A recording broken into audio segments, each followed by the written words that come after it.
그만큼 이제 채무가 사라진다는 건데 이 채무들은 아예 삭제되는 건가요? 누군가는 부담을 하지 않을까요? 누군가는 그 손실을 부담하겠죠. 서울외생법원 같은 경우에 평균 변제율이 35% 정도 돼요. 그럼 탕감률이 65%거든요. 그럼 내가 채권이 1억 원이 있는데 6,500만 원 상당의 손실을 보게 되는 거죠. 이런 제도는 안 하는 게 나을 것 같아요. 그런데 반전이 있죠. 채무자가 파산을 하면 더 손해예요. 채무자는 개인회생이 아니면 파산을 할 수 있는 권리를 가지고 있어요.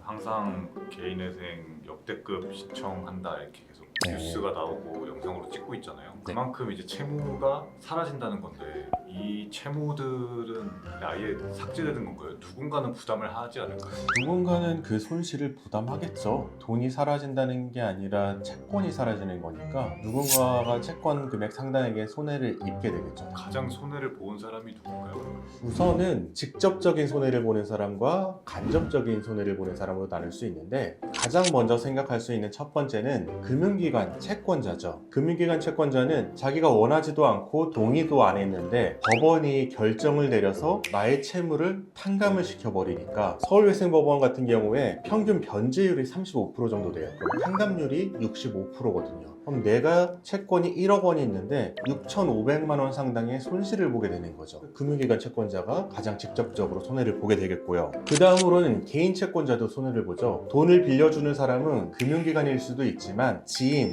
또는 개인 채권자일 수도 있는데, 개인 채권자는 사실은 제일 안타까운 케이스죠. 돈을 못 받고 관계도 망가지고, 친구한테 빌린 500만 원, 지인한테 빌린 1,000만 원, 이것도 개인회생이 들어가면 똑같이 65%가 평균적으로 탕감이 되기 때문에 이들도 직접적인 손해를 본다고 할 수가 있고요. 가장 위험한 것은 세 번째로 보증인이에요. 내 채무에 어떤 사람이 보증을 섰는데 내가 개인회생을 신청한다. 이 경우에는 금융기관과 친구는 손해를 안 보고 내 보증인이 손해를 보게 됩니다. 왜냐하면 내 채무가 탕감된다고 해서 보증 채무까지 탕감되지는 않거든요. 지인인 보증인에게 청구를 할 것이기 때문에 보증인이 직접적인 손해를 보게 되죠. 여기까지가 직접적인 손해를 보는 사람들이고, 간접적으로 손해를 보는 사람들도 있어요. 첫 번째는 요새 언론에도 많이 나오는 성실상환자예요. 성실상환자들이 정부에서 여러 가지 채무 탕감 정책, 채무 조정 정책을 낼 때마다 그럼 성실상환자는 바보냐, 우리는 역차별을 당한다 라고 얘기를 하는데, 맞아요. 그들은 열심히 갚았기 때문에 간접적으로 내가 손해를 본 것 같은 느낌을 당연히 볼 수가 있죠. 억울하기도 하고요. 두 번째로는 모든 금융 소비자들이에요. 금융기관이 직접적인 손해를 본다고 했는데, 그러면 그 손해는 어떻게 메꾸느냐? 이자율을 높이는 거죠. 모든 금융 소비자에 대한 이자율을 높입니다. 이로 인해서 일반적인 소비자들은 성실상환을 했음에도 불구하고 높은 이자율을 감당해야 되는 결과가 되죠. 마지막으로 세 번째는 납세자라고 볼 수 있는데요. 정부가 정책적으로 채무 조정을 해주는 경우도 매우 많아요. 예를 들어서 새출발기금이라든지 세도약기금 같은 경우, 이런 경우에 그 재원은 세금에서 조달이 되기 때문에 내가 낸 세금으로 저 채무자의 채무를 탕감해준다 라는 내용의 간접적인 손해를 입을 수밖에 없죠. 그러면은 이렇게 손해를 보는 사람이 많으니까 이 개인회생 제도는 안 좋은 제도냐, 이익을 보는 사람은 채무자만 있는 거 아니냐 라고 볼 수가 있어요. 만약에 이 제도를 통해 이익을 보는 사람이 채무자뿐이라면은 이런 제도는 안 하는 게 나을 것 같아요. 그런데 반전이 있죠. 채무자가 파산을 하면 더 손해예요.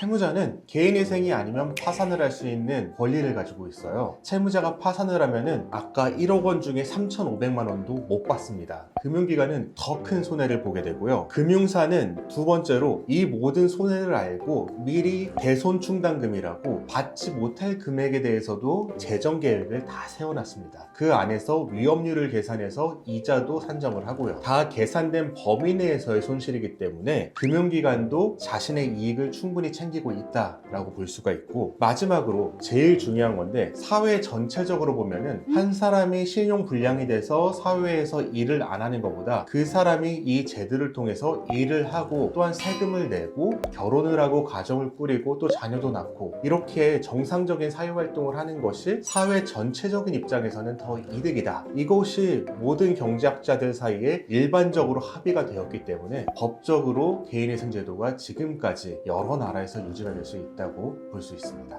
변호사 시장에도 네. 이득이 있지 않을까. 변호사 시장에도 이런 제도가 법적으로 있으니까 이득이 있죠. 좀 많이 차지하지 않을까요? 예전에 비해 네. 이제 변호사분들이 이 일을 하시는 분이 정말 많이 늘었으니까. 그런데 이게 금액이 적어요. 의뢰인들이 돈이 많지 않기 때문에 사실 형사사건을 하면은 당장 감옥에 가는 두려움이 있기 때문에 주변에서 어떻게든 돈을 마련해서 1,000만 원, 2,000만 원, 3,000만 원의 수익률도 선뜻 내시는데 이 개인회생에 있어서는 돈을 안 갚던 분들이잖아요. 그러니까 여기에 정당한 돈을 쓰는 것도 조금은 꺼려 하시는 분들이 많아요. 그래서 그렇게 사건 수에 비해서 수익이 많은 분야는 아니다. 이렇게 볼 수 있을 것 같아요.